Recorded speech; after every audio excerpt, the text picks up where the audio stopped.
Je suis le directeur général de l'organisation de producteurs qui s'appelle Satoan.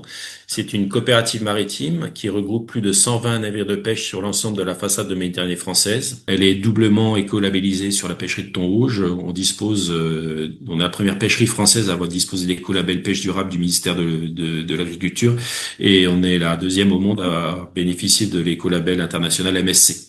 Nos missions principales, l'organisation des marchés, la défense de l'intérêt des pêcheurs professionnels, la gestion de ce qu'on appelle les droits à produire, et puis le travail de collaboration avec les scientifiques pour permettre une gestion durable de la ressource, et enfin la valorisation des produits de la pêche de nos adhérents à travers de signes officiels de qualité. En Méditerranée française, on parle d'éoliens flottants. Aujourd'hui, on a 3 fermes pilotes qui sont soit en cours de finalisation, soit installées. Ces fermes commerciales flottantes, elles ont des emprises maritimes relativement importantes. Ça représente des surfaces qui sont extraites du secteur pêche, dans lequel les pêcheurs ne pourront plus aller.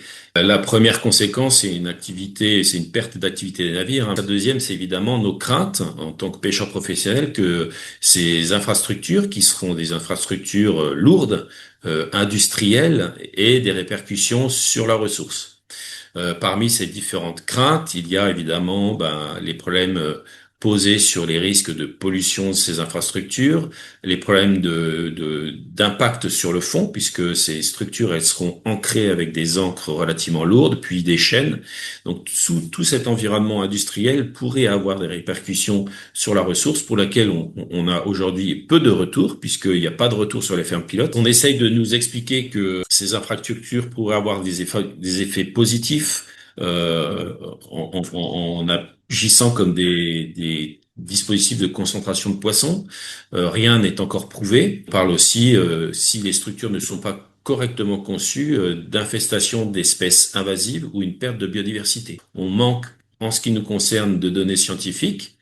L'État est en charge des états initiaux de ces espaces-là, mais qu'en sera-t-il quand ces structures seront posées? Et il sera peut-être trop tard pour en mesurer les conséquences. Donc on considère que ces études d'impact, elles sont relativement légères, insuffisantes, et puis on est peu impliqué dans ces présentations de résultats, ce qui est relativement dommage. La pêche professionnelle, elle doit faire face à la fois à ces infrastructures en mer d'éoliens flottants, mais aussi à l'instauration de l'ensemble ce qu'on appelle les aires marines protégées, qui sont les différentes formes de protection de l'espace maritime, hein, des parcs naturels marins, des réserves nationales, des zones de protection fortes. Tout ça ne fait que accroître l'occupation d'espace. Il y a aussi évidemment l'activité plaisance, l'activité marchande.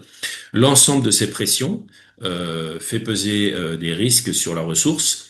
Et en tant qu'organisation de producteurs, nous, on vise à un développement d'une activité durable, c'est-à-dire que la ressource soit exploitée de manière durable sur le long terme. C'est vrai que la planification maritime, c'est un enjeu majeur, puisque tout ça est coordonné par l'État, et le poids de la pêche professionnelle dans les différentes instances de représentation reste relativement faible. On se sent un peu dépossédé de notre capacité à agir. La Méditerranée française, elle est caractérisée par un plateau continental relativement restreint qui s'étend sur 12 à 15 000 kilomètres carrés, avec une largeur maximum d'environ 40 000 nautiques. Les pêcheurs professionnels considèrent qu'ils ont un droit historique, même si c'est difficile à défendre, mais ils ont un droit historique sur ces secteurs géographiques, et d'être exclus de ces zones, c'est une forme d'expropriation pour les pêcheurs professionnels.